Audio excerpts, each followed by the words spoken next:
Ya estamos de regreso.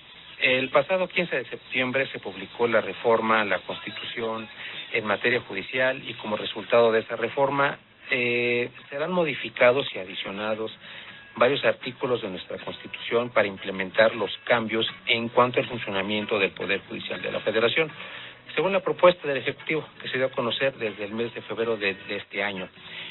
Y bueno, una vez publicada la reforma, ya se intentaron varias instancias de carácter constitucional para impugnar esta controvertida reforma con la finalidad de que el mismo Poder Judicial declare su inconstitucionalidad. Sin embargo, hay mucha incertidumbre sobre si las impugnaciones contra la reforma judicial realmente pueden prosperar y sobre todo si el Poder Judicial puede ser parte en esta controversia. Y para platicar de este tema, nuevamente tenemos en la línea telefónica a la jueza en retiro, Diana Arredondo Rodríguez. Buenos días, Diana, gracias por acompañarnos. Francisco, buenos días, gracias a ti y a tu audiencia por esta invitación. Al contrario, Diana, muchísimas gracias como siempre. Pues platícanos un tema importante. ¿Hay manera de impugnar la reforma judicial? Y si la hay, ¿cuál sería? Mira, Francisco, primero que nada hay que precisar que a la fecha, el día de hoy, de 32 entidades federativas que conforman el territorio mexicano, la República Mexicana, 26 entidades la aprobaron. Okay. Y orgullosamente debo decir que Jalisco la votó en contra, ¿sí? Uh-huh. La reforma judicial fue declarada constitucional el 11 de septiembre de 2024 y fue publicada el 15 de septiembre de 2024 en el periódico oficial. Y esto lo recalco para el cómputo de los términos de las impugnaciones. Así es. ¿Sí? Porque para los juicios de amparo son 15 días y para las controversias y acciones de inconstitucionalidad son 30 días. ¿De acuerdo? Uh-huh. Y además es importante destacar que esta reforma judicial fue aprobada y publicada en el diario oficial y seguido todo el proceso legislativo previo a ello en la Cámara de Diputados, en el Senado de la República y en los congresos locales, incurriendo en violación a 7 suspensiones provisionales y definitivas concedidas por jueces de distrito en contra del proceso legislativo de la reforma, ¿sí? Esas suspensiones fueron ignoradas por completo por todas las autoridades legislativas involucradas en el proceso y esas violaciones pues le da visos de inconstitucionalidad al propio proceso legislativo en que fue emitida o que culminó esta reforma, ¿de acuerdo? Entonces, los pretextos que se utilizaron por parte de los órganos legislativos a mandato del Ejecutivo es que esta reforma obedecía a un mandato popular, ¿no? Y que por ello se debía imperar el orden público y el interés social encima de los derechos humanos y del derecho al acceso a la justicia e incluso por encima de los derechos de los trabajadores del propio Poder Judicial, ¿no? Uh-huh. Es más, hoy en día hay una suspensión definitiva concedida en contra de actos del propio INE para que no eche a andar la maquinaria para la elección de jueces y magistrados y para que se deje sin efecto la publicación de la reforma hasta en tanto no se resuelva el fondo del asunto de las impugnaciones en contra de la reforma ante los jueces de distrito de amparo, ¿sí? Contra leyes. Entonces, eso te da un viso de la ilegalidad con que fue llevado este proceso legislativo, ¿sí? Y además es importante destacar que la violación a la suspensión se castiga para los legisladores y quienes participaron en el proceso con penas de 3 a 9 años de prisión e inhabilitación en el ejercicio del cargo previo desafuero. Que eso veremos, ¿verdad? Porque vimos quienes tengan que desaforarse para que sean castigados por incurrir en desacato a la suspensión, aunque ya se ha iniciado en uno de esos procedimientos de amparo un procedimiento por violación a la suspensión, ¿sí? Y bueno, en cuanto a las impugnaciones, es importante recordar que conforme al propio texto actual de la Carta Magna de nuestra Constitución Federal, el procedimiento de la reforma constitucional se rige por el artículo 135, ¿sí? Que está vigente desde el 21 de octubre de 1966. ¿Sí? Y que establece que para que pueda ser modificada o adicionada la Constitución o reformada, deben llevarse a cabo por parte del Congreso de la Unión con el voto de las 2/3 partes de los individuos presentes, además deben ser aprobadas por la mayoría de las legislaturas de los estados. La mitad más uno, por eso se requiere la aprobación de 17 congresos locales, ¿de acuerdo? Entonces, para impugnar las constitucionales conforme al propio texto de la Constitución Federal, pues hay varios mecanismos legales. 3 de ellos son los más importantes, ¿no? El primero, la acción de inconstitucionalidad, que procede contra reformas constitucionales, está prevista en el artículo 105 de la Constitución y el término para interponerla son 30 días, ¿sí? Esta acción de inconstitucionalidad permite impugnar leyes o actos que violen la Constitución, y en el caso de los actos violatorios de la Constitución, que pueden ser irregularidades que ocurran en el propio proceso de la reforma judicial, que es lo que se ha alegado por parte de los propios trabajadores del Poder Judicial, jueces y magistrados, y de fondo puede atacarse a través de esta acción de inconstitucionalidad la vulneración a la división de poderes, que es el pilar de nuestro sistema republicano democrático, ¿sí? Entonces, ¿quiénes pueden interponerla? La Comisión Nacional de Derechos Humanos. En el caso, pues ya la titular de la Comisión de Derechos Humanos, sometida y cooptada por el Poder Ejecutivo, pues declinó hacer uso de esta facultad, y así lo anunció expresamente su titular el pasado 16 de septiembre, ¿no? También pueden interponerla el 33% de los miembros de una Cámara del Congreso. Pues en el caso, no va a ocurrir dada la sobrerepresentación artificial de Morena y sus aliados en las cámaras, ¿de acuerdo? Entonces pueden interponerla también los partidos políticos con registro, ¿sí? En el caso, el Partido Acción Nacional ya interpuso la propia, ¿de acuerdo? Y los ciudadanos que demuestren interés jurídico, ¿sí? Entonces aquí habrá que analizar y echar mano, pues quién tiene el valor civil y se avienta a este ejercicio ciudadano y cívico de hacer uso de los recursos para acudir a impugnar esta reforma inconstitucional, ¿de acuerdo? Y otro mecanismo es el juicio de amparo, que es el más conocido por todos los ciudadanos de aquí. Este es un medio extraordinario de defensa que puede impugnar la reforma judicial por vicios del proceso legislativo. Hay algunos constitucionalistas que han afirmado que no puede ser por vicios de fondo, sino nada más por los vicios en el proceso legislativo. Yo difiero de ello. Sí, y creo que sí es posible, a través del juicio de amparo, impugnar de fondo esta inconstitucional reforma judicial. Y digo que es una inconstitucional reforma judicial porque atenta precisamente contra el espíritu de la propia Constitución y contra las normas pétreas establecidas por el propio legislador en la Constitución de 1917, donde estableció el sistema republicano y de división de poderes que nos rige actualmente, ¿no? Entonces, con juicio de amparo que está previsto en el artículo 103 y 107 constitucionales, tiene un término de 15 días previsto por el artículo 21 de la Ley de Amparo, y que permite impugnar actos de autoridad que violen sus derechos humanos, ¿sí? Y esta reforma, por donde se vea, es violatoria de derechos humanos, ¿sí? Hay una serie de vicios que se sucedieron en el procedimiento legislativo de la creación de la norma, que pueden dar pauta a echar abajo esta reforma constitucional, ¿sí?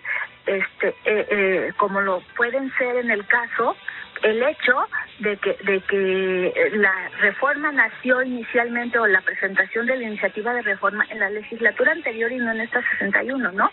Que está vigente actualmente y que entró en funciones el 1 de septiembre. Entran, la retoman y en fast track la aprueban, ¿no? Agotan todo el procedimiento legislativo. Entonces, eso ya es un vicio del propio proceso legislativo, además de los tiempos en que se llevaron a cabo las reformas, en que no se presentaron ni se acompañaron a los proyectos de esta reforma constitucional, los dictámenes de impacto en cuanto al aspecto presupuestal, dar esta reforma judicial y al impacto en cuanto a los procesos de la designación de jueces y magistrados, y mucho menos al impacto que generaría para la población en general y para la ciudadanía en general en las garantías constitucionales de acceso a la justicia, ¿no? Cómo se está dejando desprotegida la población a llevar a cabo estos procesos de designación de jueces y magistrados, sin las garantías de contar con tribunales y jueces expeditos creados ex profeso para eso, en forma previa a la presentación de sus asuntos, con las capacidades, las calidades y las credenciales y la formación necesaria para atender y hacer frente a la emisión de las resoluciones judiciales, ¿no? Entonces, hay toda una serie de violaciones, y ya no digamos las que ocurrieron cuando se llevó a cabo la votación final por la Cámara de Diputados en un recinto alterno respecto del cual no se convocó ni se informó oportunamente a la totalidad de diputadas y diputados que conformaban la Cámara de dónde se llevaría a cabo esta votación, y además de que no se verificó en el proceso mismo de la votación que estuviera integrado o que hubiese el quórum necesario para llevar la votación. Hubo diputados de oposición que ahí en esa sede alterna solicitaron al presidente de la mesa que se hiciera incluso un pase de lista para verificar la debida conformación de la Cámara al momento de votar, y no se llevó a cabo. Entonces, hubo por ahí muchas notas de prensa que dieron cuenta y representantes de partidos políticos de oposición que dieron cuenta de que no estaban la totalidad de los diputados, y que incluso había suplentes y que incluso había personas que estaban votando sin tener la calidad ni siquiera de diputados titulares ni suplentes, ¿no? Entonces, hay una serie de vicios al proceso legislativo que dan pauta para echar atrás esta reforma judicial, ¿sí? Y en cuanto al fondo, te hacía yo referencia a esas normas pétreas establecidas por el constituyente, ¿no? El proceso de creación constitucional desde la Constitución de 1917, ¿no? Y estas normas pétreas están referidas a aspectos tan importantes que rigen el régimen republicano y democrático que el constituyente estableció para México, para nosotros, ¿no? Son una serie de normas o cláusulas que, si bien no están como en forma expresa establecida, pues son las que inspiran el espíritu de la propia Constitución, ¿no? Y están constreñidas en 5 aspectos fundamentales: de derechos humanos, de división de poderes, de sufragio efectivo, de federalismo y de Estado laico. En el caso de esta reforma constitucional, Francisco, se afectan 3 o se contravienen 3 de estas normas pétreas intangibles a la Constitución, pero que no pueden ser violentadas porque la trastocan completamente, ¿no? Trastocan el orden constitucional. Y son las referidas al régimen de derechos humanos, sí, que establece que los derechos humanos reconocidos en la Constitución son irrenunciables y que cualquier reforma no puede menoscabar su protección, entre las que se incluyen la de los trabajadores, las garantías de acceso a la justicia a la población por jueces y tribunales profesionales y preparados, por supuesto la de división de poderes, porque esta reforma atenta contra esta división de poderes, ¿sí? La estructura del Estado mexicano incluye la separación y el equilibrio entre los poderes ejecutivo, legislativo y judicial, y es una de las bases fundamentales de nuestra Constitución que no puede ser alterada. Y esta reforma está alterando ese principio de división de poderes, ¿sí? Y el del sistema federalista. La forma de gobierno federal y la distribución de competencias entre la federación y los estados están protegidas por la Constitución, ¿sí? Entonces, aquí tenemos una vulneración, no solo porque esta reforma trastoca el Poder Judicial federal, sino porque encadena y en consecuencia lo establece la propia reforma. Esta alteración y vulneración a la división de poderes pues se incluye y llega a los poderes a los poderes judiciales de los estados, ¿no? Va en cascada. Entonces, estas normas son esenciales para mantener la estabilidad y el carácter democrático de un país, en el caso de México, ¿sí? Porque así se estableció por el constituyente. de 1917. Entonces, cualquier intento de reforma a leyes generales e incluso a la propia Constitución que busque modificar estas disposiciones es considerado inconstitucional totalmente, ¿no? Entonces, estas cláusulas pétreas, sí, en el contexto de división de poderes, tienen que garantizar la separación y el equilibrio entre los poderes ejecutivo, legislativo y judicial. Son esenciales para que nuestro sistema democrático funcione y para evitar la concentración de poder en una sola instancia, que es lo que está pasando actualmente en México, ¿no? Entonces, el último freno para evitar esto, este régimen autoritario que se está instaurando en México, es precisamente esta reforma judicial. ¿Sí me explico? Entonces, ¿por qué? Porque ataca la separación de poderes, ataca la autonomía y la independencia judicial, y porque rompe el equilibrio y el sistema de control de pesos y contrapesos que debe regir, ¿no?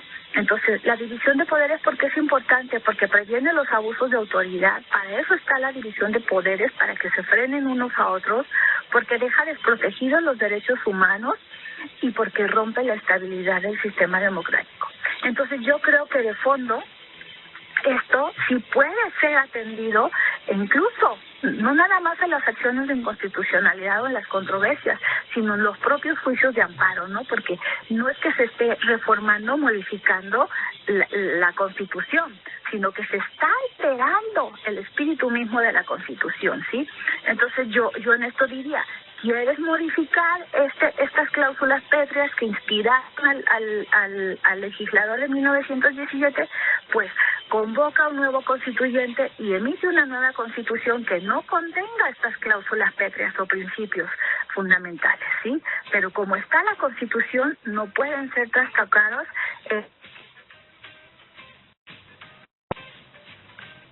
¿Me escuchas, Diana? Bueno. Sí, te escucho, Diana.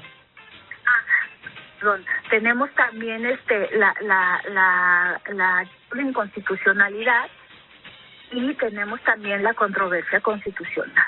¿Sí? Claro. La controversia constitucional que procede en contra por invasión de esferas de competencia está prevista por el artículo 105 constitucional y el término para interponerla son 30 días. ¿Sí? Es un medio que sirve para resolver conflictos entre autoridades sobre la constitucionalidad de actos que afectan la esfera de competencias. ¿Quién la puede interponer? La Federación, las entidades federativas, los municipios y los organismos autónomos, ¿sí? Claro, Diana. Entonces, mande. Sí, es un aspecto muy importante, muy relevante. De verdad es que son muchas opciones que tenemos todos, particulares, autoridades, para atacar esta reforma que efectivamente, coincido contigo, está menoscabando el espíritu mismo de la Constitución del 17, está menoscabando nuestra democracia, la división de poderes. Estamos viendo una preponderancia del poder ejecutivo sobre el legislativo, ahora sobre el judicial. Estamos hablando ya de una modificación de hecho de nuestro régimen jurídico político, lo cual no es posible, bien lo comentas, y esa es la intención. Entonces hay que abrogar la Constitución del 17 y crear una nueva, porque este tipo de situaciones son muy lamentables, no se habían visto antes. Nuestra tradición jurídica, nuestra tradición histórica nos da a entender que las constituciones se han instaurado vía, en este caso, pues revoluciones. Una revolución como la del 1910 ya no es posible en un México del siglo XXI. Sin embargo, hay otros procedimientos que definitivamente se pueden iniciar para regular y, en su caso, modificar nuestro régimen jurídico. Bueno, Diana, el tiempo se nos fue. De verdad te agradezco muchísimo. Nos quedamos con pendientes que, si no tienes inconveniente, lo agotamos para en una próxima ocasión. ¿Te parece? Con gusto, Francisco. Gracias, Diana. Un saludo.